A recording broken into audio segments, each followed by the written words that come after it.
राधे कृष्ण दोस्तों, स्वागत है आपका मेरे channel Vaidika restoring of knowledge में। इंसान के अंदर इंसानियत बची नहीं, सुरक्षित इस दुनिया में अब कोई बच्ची नहीं। एहतियात की कितनी भी ऊंची हो दीवार, फर्क ही नहीं पड़ता जब सोच ही हो बीमार। ये शब्द मेरे नहीं हैं, पर इनमें जो दर्द छुपा हुआ है ना, वो तभी समझा जा सकता है जब ये हम पर बीती हो। बलात्कार या रेप। दोस्तों, ये एक ऐसा शब्द है जिसे सुनकर ही घिन और गुस्सा आता है। तो सोचिए, जब ये किसी के साथ होता है तो उस मन पर क्या बीतती होगी, उस बच्ची के, उस महिला के मन पे क्या बीतती होगी। जी हाँ, आज हम इसी विषय पर बात करेंगे कि आखिर बलात्कार होता क्या है और सेक्शन 376 का इसमें क्या रोल है। तो दोस्तों, मेरा नाम है भावना अग्रवाल। आइए शुरू करते हैं आज का वीडियो। यूँ तो बलात्कार वो जुर्म है जिसे ज़ुबानी या अल्फाज में बताना नामुमकिन है, लेकिन फिर भी कानून बनाने वालों ने इस जुर्म की एक अपनी परिभाषा दी है।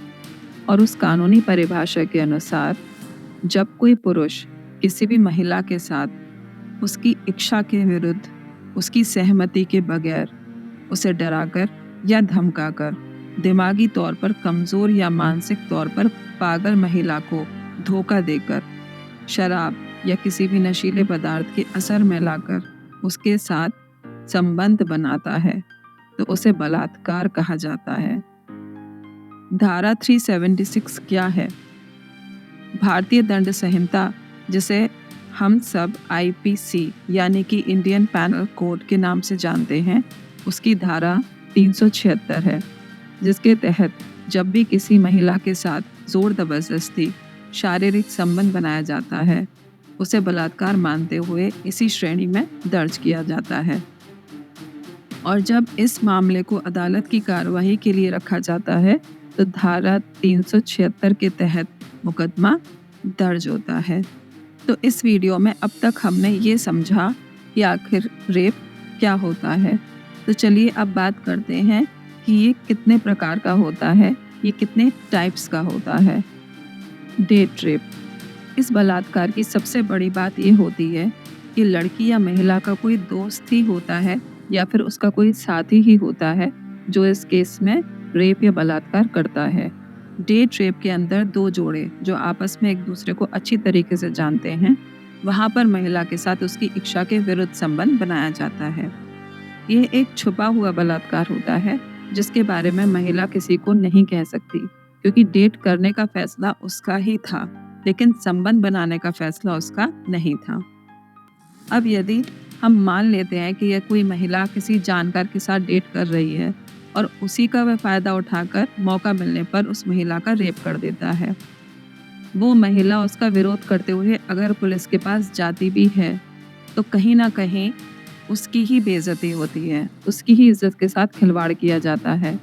हमारे समाज की मानसिकता इसी तरीके की है कि रेप विक्टिम के साथ व्यवहार नहीं किया जाता, उस महिला को बुरी नज़र से देखा जाता है। शादी का झांसा देकर रेप, ये वर्ड आपने कई बार सुना होगा, जिसका मतलब ये होता है कि किसी लड़की को शादी के जाल में फंसाकर उसके साथ शारीरिक संबंध बना लेना। वैसे ये भी एक तरह का रेप है, लेकिन इसके अंदर पुरुष और महिला दोनों आपस में मर्जी से संबंध बनाते हैं। एक आंकड़ों के अनुसार सन 2016 में दिल्ली के अंदर कुल 41,761 रेप के मामले दर्ज हुए थे और उनके अंदर 33% मामले डेट रेप के थे, जिनके अंदर महिला को शादी का झांसा देकर उनके साथ रेप किया गया था।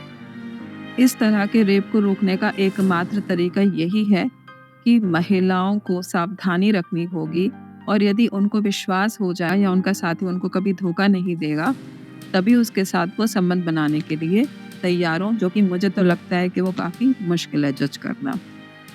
Gang rape. आपको निर्भया कांड तो याद ही होगा, जिसमें एक लड़की का कुछ दरिंदों ने मिलकर रेप किया था और उसके साथ बहुत बुरा सलूक किया गया। गैंग रेप के अंदर एक महिला के साथ ज़बरदस्ती कुछ पुरुष बारी बारी से संबंध बनाते हैं। गैंग रेप के केस के अंदर महिला के जिंदा बचने के चांस बहुत कम होते हैं, बहुत सारे केसों में या तो आरोपी महिला को मार देते हैं या फिर महिला खुद ही खुदकुशी कर लेती है। अब तक रोज गैंग रेप के मामले सामने आते ही रहते हैं। गैंग रेप के अंदर महिला एकदम से लाचार हो जाती है। भला एक अकेली महिला इतने पुरुषों का मुकाबला कैसे कर सकती है? भारत के अंदर गैंग रेप के बहुत अधिक मामले सामने आते हैं और इस मामले में भारत में कानून भी ज़्यादा सख्त नहीं है। यही वजह है कि अपराधी खुले घूमते हैं और बेखौफ होकर ये घिनौना कांड करते हैं। मैरिटल रेप के बारे में शायद आपने सुना ही होगा। यदि कोई पुरुष अपनी पत्नी की इच्छा के विरुद्ध जाकर उसके साथ शारीरिक संबंध बनाता है तो ये मैरिटल रेप ही कहा जाता है। हालांकि इस तरीके के रेप का पता लगाना काफ़ी मुश्किल होता है क्योंकि इसमें ये नहीं पता लग पाता कि संबंध किस तरह से बनाए गए थे। वैसे भारत के अंदर मैरिटल रेप के बारे में कोई खास कानून है भी नहीं। कुछ हद तक ये एक तरह से घरेलू हिंसा के जैसा ही है। कुछ पुरुष अपनी पत्नी के साथ अननेचुरल रिलेशनशिप बनाने का दबाव भी बनाते हैं, वो भी इसी के अंतर्गत आता है। वैसे भारत के अंदर महिलाएं अपने पति का विरोध बहुत ही कम कर पाती हैं। इसकी सबसे बड़ी वजह शायद ये भी है कि ज़्यादातर महिलाएं अपने पति के ऊपर फाइनेंशियली निर्भर होती हैं। इसलिए महिलाएं अपनी इच्छा को दबा लेती हैं और अपने पति की इच्छा को महत्व देते हुए वैसा ही करती हैं जैसा चाहते हैं।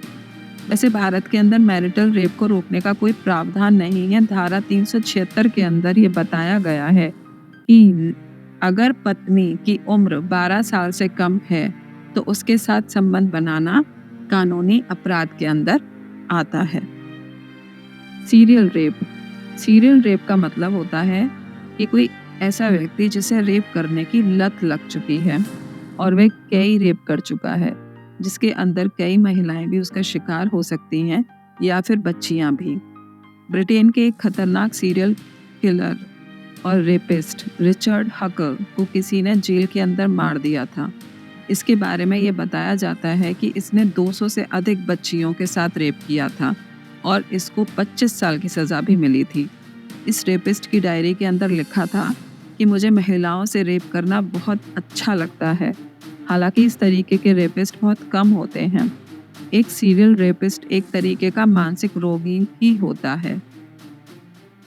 तो दोस्तों, आज के इस वीडियो में बस इतना ही। मिलते हैं अपने अगले वीडियो में। अगर आपको ये वीडियो पसंद आया हो तो प्लीज़ मेरे चैनल को सब्सक्राइब ज़रूर कीजिएगा और हाँ, बेल बटन दबाना मत भूलिएगा। आप सब अपना ख्याल रखिएगा। राधे कृष्ण दोस्तों।